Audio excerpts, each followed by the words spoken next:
may look the same as they have for hundreds of years, society has changed. These painted caravans are not relics from the past, they belong to the 20th century. They're home to three people who've given up modern living to go back to a different kind of life. Bryn, Joe and Hilary are so-called New Age travellers, a growing army of people who are challenging society by rejecting traditional jobs, financial ties and families, and taking their chances on the open road. Bryn was once an angry punk rocker. Now he's built his own impeccable caravan and is devoted to the care of their 4 horses. He believes his life is more natural and less destructive than living in a house.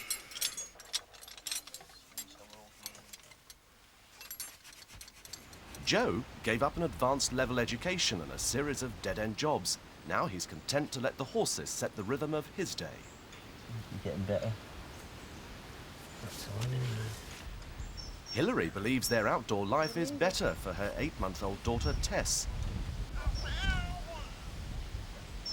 But they must work hard to provide the day-to-day necessities that most of us take for granted. That includes routine maintenance and collecting vital water and firewood. They'd like to be completely self-sufficient, but in the intensively farmed modern countryside, that's not possible. Even so, they're content living next to nature. Yeah. Come on, chickens. Teaches you something. Can't say what it teaches you, but it definitely it teaches you respect. I think that's the word, respect for the planet you live on. You know, and that's got to be an important thing. I mean, the whole world's faced with an environmental crisis at this point in time. Not saying me living like this is going to help in any degree, but at least I'm trying.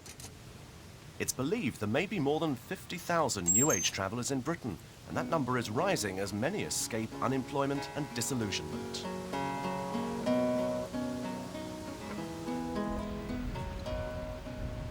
At Glastonbury in the west of England, many more thousands make the pilgrimage to what they believe is the most important site of a spiritual New Age.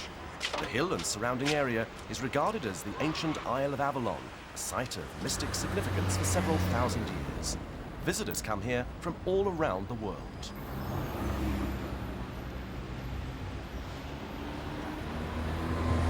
Its growing popularity supports an expanding industry of symbolism, healing crystals and self-awareness teachings, but no religion actually prevails.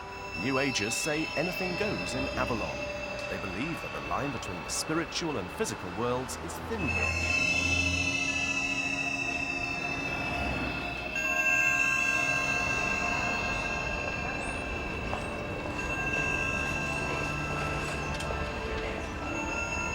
At the so-called University of Avalon, Kathy Jones runs courses on meditation, alternative therapies and mysticism. She says Glastonbury attracts people who are thinking differently about life. I mean, one of the great things about living here for myself is the freedom to be who I am, which in my case is I am strongly spiritually focused, and I can be that here, and I don't have to pretend that I'm not. Near Glastonbury, a former architect is running his own experiment in alternative living. This is what they call a bender. It's an English teepee. Bob Moores built his bender based on an ancient British design in an effort to rediscover a simpler life in harmony with the environment as primitive man might once have lived. He believes we can have a mutually helpful relationship with the natural world. Even spiders are useful to eradicate insect pests. His own life involves some meditation and ritual in the Avalon tradition of anything goes. And he supports the view of primitive societies which believe man can get in touch with a natural spirit in nature.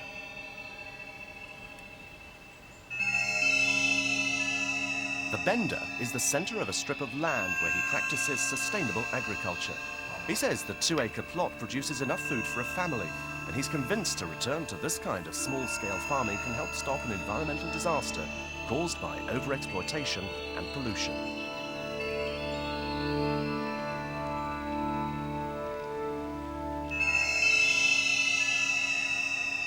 Bob Moores, like most New Agers, is not part of an organised movement, but he and growing numbers like him speak with one voice when they say they've lost confidence with modern society and want change.